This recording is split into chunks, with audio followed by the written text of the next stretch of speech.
Welcome back to chilli point official. இன்னைக்கு எபிசோட்குள்ளே போகிறதுக்கு முன்னாடி நம்ம இன்னைக்கு 500 சப்ஸ்கிரைபர்ஸ் ரீச் பண்ணியிருக்கோம். Thanks a lot for the support. நாங்கள் இதுக்கு மேலே மேலும் மேலும் உயர வாழ்த்தணும். தேங்க்யூ. சென்னை வெர்சஸ் பெங்களூர்.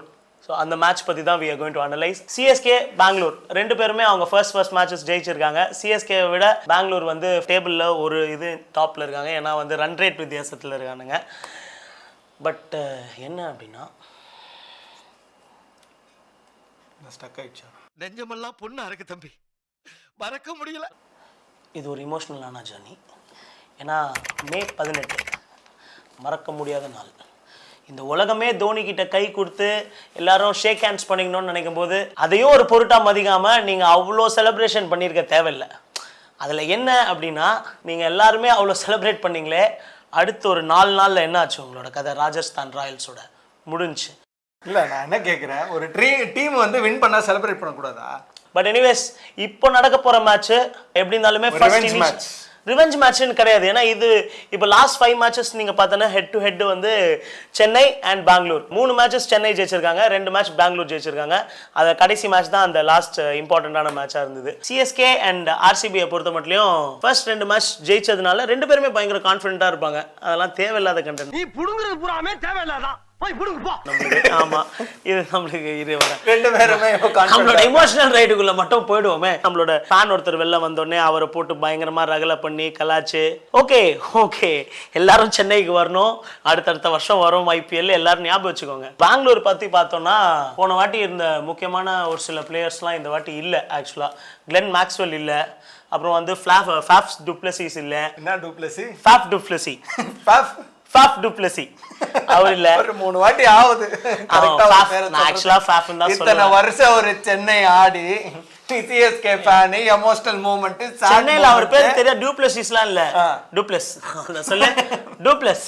இப்போ அவங்க ஆக்சுவலா டீம் ரொம்ப சேஞ்சாக இருக்குது. ஸ்பின்னர்ஸ் வந்து ஒரு சில ஸ்பின்னர்ஸ் வந்து ஆக்சுவலாக லாஸ்ட் மேட்ச்ல விளையாடாத இன்னொரு ஸ்பின்னர் ஒருத்தர் இருக்காரு, அவர் பேர் சிங், லாஸ்ட் நேம் ஸ்வப்னில் சிங். இந்த வாட்டி ஒரு விஷயம் ஒன்று தெரியுமா? அதாவது ஒரு சில பேர் தான் ஐபிஎல் இருந்து இன்னைக்கு வரைக்கும் ஆடி இருக்காங்க. விராட் கோலி, தோனி, இந்த மாதிரி ஒரு சில. ஓகே, அதுல நிறைய பேருக்கு தெரியாத ஒரு நேம் வந்து ஸ்வப்னில் சிங். ஃபர்ஸ்ட் ஐபிஎல் அப்பத்துல இருந்து இப்போ வரைக்கும் இருக்காரு. ஆனாலுமே அவரை யாருக்குமே பெருசா தெரியல. யாரு நீ? யாரா? டேய், யாருன்னு கேக்குறான்ல. ஸ்வப்னில் சிங் தான் இம்பாக்ட் பிளேயரா வந்து ஸ்வப்னில் சிங் லாஸ்ட் டைமும் எடுத்தாங்க. ஸோ நானும் அதான் நினைச்சேன், இம்பாக்ட் பிளேயரா கரெக்டான ஒரு இடம் வரும்போது எனக்கு தெரிஞ்சு ஸ்வப்னில் சிங் தான் எடுப்பாங்க. ஏன்னா இஸ் அன் ஆல்ரவுண்டர். ஓகே, ஃபினிஷிங்கே இப்போ ஃபார் எக்ஸாம்பிள் டக்குன்னு ஆர்சிபி நிறைய வாட்டி 47 for 8 ஆயிடும் திடீர்னு.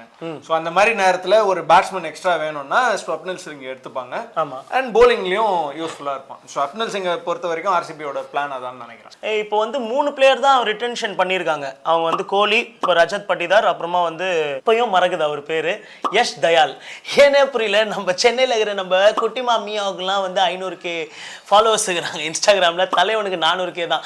ஆனால் ஒரு பெரிய டீமே வந்து அவர் வந்து ரிட்டென்ஷன் பண்றாங்க.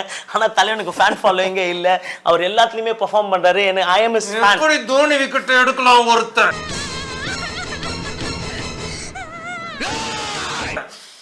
அதனாலதான் ஃபேமஸ் ஆகணும். அது ஏன் சென்னை ஆளா இருந்து வருண் சக்கரவர்த்தி இருந்தா தான் ஃபேமஸ் ஆகணுமா? அப்பெல்லாம் இல்ல. So okay, anyways Yash Dayal super bowler. அவரை வச்சு வீக்கெண்ட் இன்னொருத்தர் இருக்காரு, புவனேஸ்வர் குமார். அப்படின்ற காரணத்தினால ஆடலன்னாங்க ஃபர்ஸ்ட் மேட்ச். ஆமா, ஃபர்ஸ்ட் மேட்ச் மட்டும் தான் he'll be missing. Second match அவர் வந்து விளையாடுவாருன்னு நினைக்கிறேன். ஸோ லெட்ஸ் அவரோட கூட விளையாடுவாருன்ற. ஆமா, சென்னை கூட கண்டிப்பா விளையாடுவார், சென்னையில விளையாடுவாரு. ஸ்விங் ஆகுமான்னு பார்க்கலாம், தெரியல. எனக்கு தெரிஞ்சு ஸ்விங் ஆகுமா அன்னைக்கு. ஸ்விங் ஆகுமா?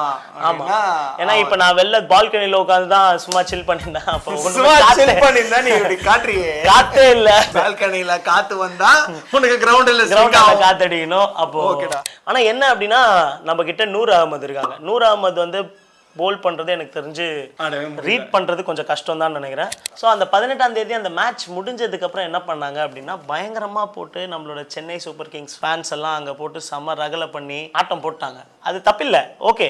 ஏன்னா மொதல் வாட்டி வின் பார்க்குறவங்க ரொம்ப பெரிய விஷயம் இல்லை அது.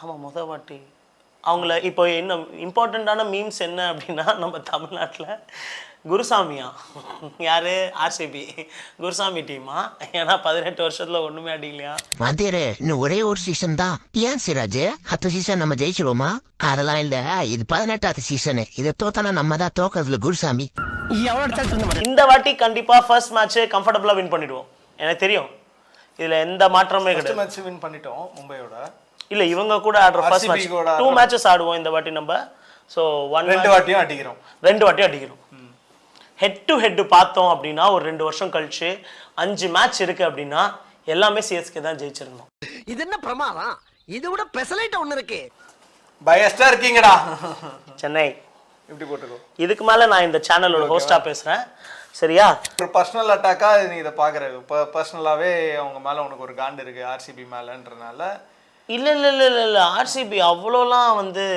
அவ்வளவு வர்த்தே இல்ல அவங்களுக்கு இம்பார்ட்டன்ஸே கொடுக்க கூடாது ஆர்சிபி வர்த்தான டீம் தான் நான் இல்லைன்னு சொல்ல ஏன்னா எல்லா மாதிரியான சூப்பர் பிளேயர்ஸும் வச்சோம் எந்த டைமுமே பெர்ஃபார்ம் பண்ணாத ஒரு டீம் பாவம் எல்லா மாதிரியான ரெக்கார்ட்ஸ்லயும் ஃபர்ஸ்ட் இருப்பாங்க ஆர்சிபி இல்லாத ரெக்கார்டே இருக்காது 6-ஆ இருக்கட்டும் பிளேயர்ஸா இருக்கட்டும் ஜெயிக்க மாட்டாங்க நீ எல்லாம் பிறந்ததே ஒரு சாபக்கேடு முடிஞ்சா இன்னைக்கே போய் செத்துரு மறுபடியும் பிறந்து வா அப்போவாவது உனக்கு ஓலை ஒழுங்கா வருதான்னு பார்க்கலாம் எல்லாம் இப்போ பாருங்க நாங்க போட்டுக்கிற ஷார்ட்ஸ் எல்லாம் போய் பாருங்க எல்லாத்துலயும் ஆர்சிபி ஜெயிக்க மாட்டாங்க ஆனா சென்னை எந்த ரெக்கார்ட்லயும் இருக்காது ஏன்னா டீம் பிளே சூப்பரா இருக்கும் கேம் பிளே பக்காவா இருக்கும் போலாமா நார்மலா பேசுற சிஎஸ்கே பத்தி பேசும்போது மட்டும் பத்ரிநாத்தா மாறிடுறீங்க ட்ரீம் 11 ப்ரெடிக்ஷன்ஸ்குள்ள போலாம் இந்த வாட்டி பயங்கர காண்டா இருக்குது ஆர்சிபி டீமோட அந்த ஸ்க்ரால் பண்ணாலே ஸோ வெறும் ஒரு 5 பிளேயர் கிட்ட தான் நான் எடுத்திருப்பேன் அவங்க கிட்ட இருந்து எனக்கு பெருசா இன்ட்ரெஸ்டே இல்லை என்ன பண்றது ஏன்னா இல்லைன்னா வின் பண்ண முடியாது ஓகேவா நீ யாரை எடுத்திருப்பேன்னு தெரியும்